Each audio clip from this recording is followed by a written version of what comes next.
रोटी सब्जी खा कर बोर हो गए हैं तो इस रेसिपी को एक बार ज़रूर ट्राई करना। ये बिहार झारखंड यूपी की बहुत ही फेमस डिश है और इसका नाम है दाल पिट्ठी। ये बनाना बहुत ही आसान है, घर के ही कुछ चीज़ों से बनकर तैयार हो जाती है और ये बहुत ही स्वादिष्ट बनती है। तो चलिए इस मज़ेदार सी रेसिपी को बनाना शुरू करते हैं। तो सबसे पहले हमने यहाँ पे 1 कप अरहर की दाल ली है। आप चाहें तो यह मूंग मसूर मिलाकर भी इसमें बना सकते हैं, पर मैं यहाँ पे सिर्फ अरहर की दाल से ही बना रही हूँ। तो सबसे पहले हमें दाल को अच्छे से धोना है। इसे 4-5 पानी से अच्छे से रगड़ रगड़ कर धोकर साफ़ करना है, जब तक कि आपका ये दाल का पानी साफ़ ना हो जाए। तो चलिए अब इस पानी को फेंक देते हैं और इसे फिर से 2-3 पानी से धोकर साफ़ कर लेते हैं। तो दाल को हमने अच्छी तरह से धोकर साफ़ कर लिया है और ये देखिए दाल कितनी अच्छी तरह से साफ़ हो गई है। तो आज इस दाल को हम बनाएंगे कढ़ाई में, क्योंकि हमारे घर में ये कढ़ाई में ही दाल बनती है। दाल पिट्ठी की दाल को अगर आप कढ़ाई या हांडी में बनाते हैं तो उसका स्वाद 2 गुना बढ़ जाता है। वैसे अगर आपके पास समय नहीं हो तो आप इसे प्रेशर कुकर में भी स्टीम कर सकते हैं। 3 या 4 सीटी लगाकर इससे दाल को उबाल सकते हैं। तो हमने यहाँ पे 5 कप पानी डाला है और इसे अच्छे से मिक्स कर देते हैं और इसमें उबाल आने देते हैं। और ये जो ऊपर सफ़ेद झाग आ रहे हैं ना, हमें इस झाग को पहले सब अच्छी तरह से इसे लेकर फेंक देना है, क्योंकि ये झाग हमारे हेल्थ के लिए बिल्कुल अच्छी नहीं होती है। इसलिए जब भी आप दाल बनाएं उस ऊपर वाले झाग को ज़रूर फेंक दें। तो चलिए अब इसमें डालते हैं 1 चम्मच हमने डाला है नमक, आधी चम्मच डाला हल्दी पाउडर और थोड़ा सा सरसों तेल डालकर हम इसे अच्छे से मिक्स कर देते हैं और इसमें उबाल आने देते हैं।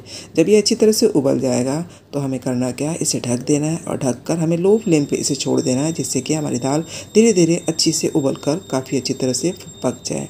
तो चलिए दाल जब तक पक रही है तब तक इसके पिट्ठी की तैयारी कर लेते हैं। तो पिट्ठी बनाने के लिए हमने यहाँ पे लिया है 1.5 कप गेहूँ का आटा और इसके साथ ही हमने यहाँ पे लिया 1 छोटी चम्मच नमक, आधी छोटी चम्मच से भी थोड़ा कम हमने हल्दी लिया है, थोड़ी सी डाला है लाल मिर्च पाउडर और हमने थोड़ी सी डाला है अजवाइन।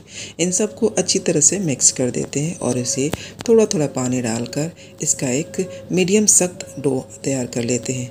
ज़्यादा सख्त भी नहीं होना चाहिए और ज़्यादा गीली भी नहीं होनी चाहिए, नहीं तो आपकी पिट्ठी नहीं बन पाएगी। तो चलिए हमने इसे अच्छी तरह से थोड़ा थोड़ा पानी डालकर सख्त आटा गूँथ कर तैयार कर लिया है और ये देखिए आटा हमारा गूँथ चुका है। तो बस इसके ऊपर थोड़ा सा ऑयल डाल देते हैं और अपने हाथों से इसे फैलाकर अच्छे से चिकना कर देते हैं, जिससे कि ऊपरी परत इसका सूखे नहीं। और चलिए हमने इसे अच्छे से फैला दिया है और इसे ढक देते हैं। ढक कर 2-3 मिनट के लिए इसे छोड़ देते हैं और चलिए तब तक देखते हैं हमारी दाल का क्या हाल है। और देखिए दाल हमारा उबल कर काफ़ी हद तक ये पक कर तैयार हो गई है।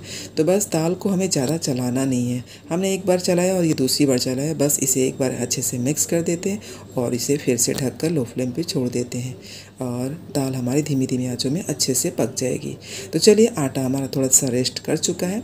अब हमें इसकी बनानी है बड़ी बड़ी लोइयाँ और इसकी बेलनी है हमें बड़ी बड़ी रोटियाँ और रोटियों को बेल बेल कर हमें पिट्ठी को अपने मनपसंद किसी भी आकार में इसे बनाकर तैयार करना है। जो भी डिज़ाइन आप बनाना चाहते हो वैसे बनाएं इसे। तो ये कई तरह के डिज़ाइन इसके बनते हैं, पर आपको जो भी आसान लगे वैसे आप उसे बनाएं। तो चलिए मैं दिखाती हूँ आपको कि मैं इसे कैसे बनाती हूँ। तो सबसे पहले इसे पतली रोटी बेलकर तैयार कर लेते हैं, ना ही ज़्यादा मोटी और ना ही ज़्यादा पतली, मीडियम थिक, बस नॉर्मल रोटी से थोड़ी सी मोटी होनी चाहिए। और ये देखिए मैं आपको दिखा रही हूँ, इसकी थिकनेस बिल्कुल ऐसी ही होनी चाहिए। इससे ज़्यादा मोटी रखेंगे तो फिर आपकी पिट्ठी बिल्कुल अच्छी नहीं बनेगी। हमने यहाँ पे एक ग्लास लिया है, कोई भी कटोरी ग्लास कुछ भी हो, उससे आप इसे एक साइज की गोल गोल पूड़ियाँ जैसे कट कर लेना है। इससे क्या होता है कि सारी पिट्ठी आपकी एक साइज की बनेगी। और ये देखिए बस जो बाकी आटा है उसे हम हटाकर रख देते हैं साइड और इसे देखिए 2 अंगुली के बीच में ऐसे डालकर, और ये देखिए ये डिज़ाइन कितनी आसानी से बन जाता है। बस उसे अच्छी तरह से तीनों अंगुली से पकड़ कर दबा दीजिए और ये देखिए कितनी अच्छी डिज़ाइन बन गई। और ये देखिए हमारी पिट्ठी बनकर तैयार हो गई है। चलिए दूसरा भी बना लेते हैं और ये देखिए कितनी आसानी से ये बनकर तैयार हो जाती है। बस इसे अच्छी तरह से दबा दें, ये चिपक जाता है, ये बिल्कुल खुलता नहीं है। और सेम तरीके से हमें सबको बना लेना है। चलिए मैं एक और दिखाती हूँ। ये इस तरह से भी आप इसे बना सकते हैं 4 मुँह वाली, पर मैं इसे बरसों से ट्रायंगल शेप में ही बना रही हूँ, इसलिए मुझे आदत है, इसलिए मैं इसे ट्रायंगल शेप में ही बनाती हूँ। ये फटाफट बनकर तैयार हो जाती है। और जब आप इसे कढ़ाई या हांडी में दाल बनाते हैं ना, उसकी वजह से ये दाल पिट्ठी और भी स्वादिष्ट लगती है। वो स्वाद आपको कुकर वाली दाल में बिल्कुल नहीं मिलती है। तो चलिए सारी पिट्ठी को हमने बनाकर तैयार कर लिया है।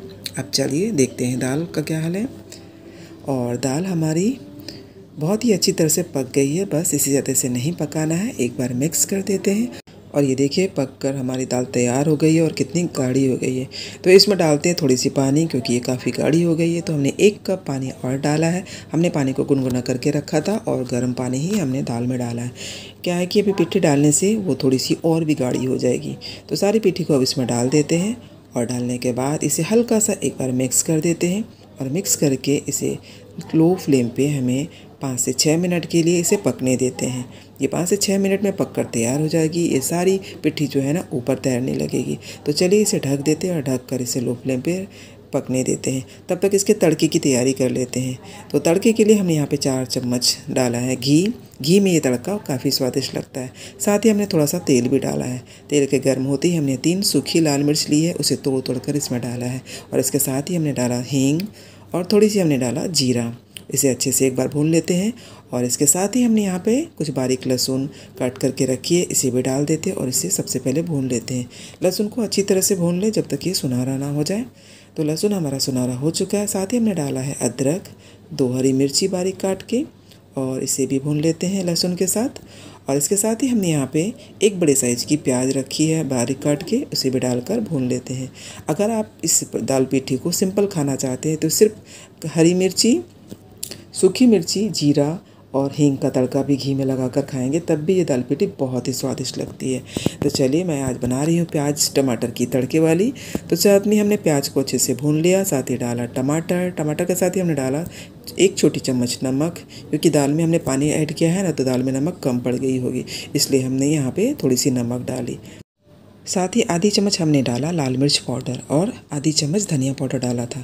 बस इसे अच्छी तरह से भून लिया हमने, टमाटरों को अच्छी तरह से गला लिया और हमारी ये तड़का तैयार हो गया। लास्ट में हमने डाला है थोड़ी सी काश्मीरी लाल मिर्च और गरम मसाला पाउडर। इसे अच्छे से मिक्स कर लेते हैं और ये लीजिए तड़का हमारी तैयार हो गई है। तो उधर हमारी दाल पिट्ठी भी बनकर तैयार हो गई है। चलिए इसका तड़का लगाते हैं। तो चलिए दाल पिट्ठी के ढक्कन हटाते हैं और ये देखिए कितनी अच्छी तरह से पककर तैयार होगी। सारी पिट्ठी ऊपर तैरने लगी है। तो सारे तड़के को इसमें डाल देते हैं और इसे अच्छे से कर देते हैं एक बार फिर से मिक्स और ये हमारी सुपर टेस्टी दाल पिट्ठी तैयार हो गई है। तो हमने इसे अच्छी तरह से मिक्स कर दिया और ये देखिए पूरी तरह से हमारी पिट्ठी एकदम ऊपर तैर रही है। बस यही इसकी पहचान है कि आपकी ये दाल पिट्ठी पककर तैयार हो गई। फ्लेम को ऑफ कर देते हैं और इसे हरे धनिया से गार्निशिंग कर देते हैं। हमारी ये बहुत ही शानदार दाल पिट्ठी बनकर तैयार हो गई। तो जब भी आपका मन ना करे रोटी सब्जी बनाने का तो इस दाल पिट्ठी को एक बार ज़रूर ट्राई कीजिएगा। ये बहुत ही चटपटी और बहुत ही स्वादिष्ट लगती है। आपको इसके साथ किसी सब्जी की भी ज़रूरत नहीं पड़ती है। तो चलिए इसकी प्लेटिंग कर लेते हैं। ये खाने के लिए बिल्कुल तैयार है। बहुत ही शानदार, बहुत ही चटपटी, बिहार, झारखंड, यूपी की फेमस दाल पिट्ठी। आप इसे एक बार ज़रूर ट्राई कीजिएगा। हमें पूरी यकीन है आपको ये बहुत पसंद आने वाली है। आप इसे ऊपर से घी डालकर अचार के साथ खाएंगे ना, बहुत ही चटपटी, बहुत ही स्वाद बढ़ जाता है इसका। तो चलिए हमने इसे थोड़े से हरे धनिया से गार्निशिंग कर दिया और ये खाने के लिए शानदार हमारी दाल पिट्ठी तैयार हो गई है। तो आप इसे कब बनाने वाले हैं कमेंट कर ज़रूर बताइएगा। अगर आपको हमारी रेसिपी पसंद आ रही होगी तो प्लीज़ मेरी रेसिपी को लाइक, शेयर, कमेंट करना ना भूलें। और अगर आपने हमारे चैनल को अभी तक सब्सक्राइब नहीं किया है तो प्लीज़ मेरे चैनल को सब्सक्राइब कर देना। तो मैं तो चलिए इस दाल पिट्ठी को एंजॉय करने। आप भी इसे बनाएं और खाएं और कमेंट कर ज़रूर बताएं। तो फिर से मिलते हैं एक नई रेसिपी के साथ। तब तक के लिए बाय बाय, टेक केयर।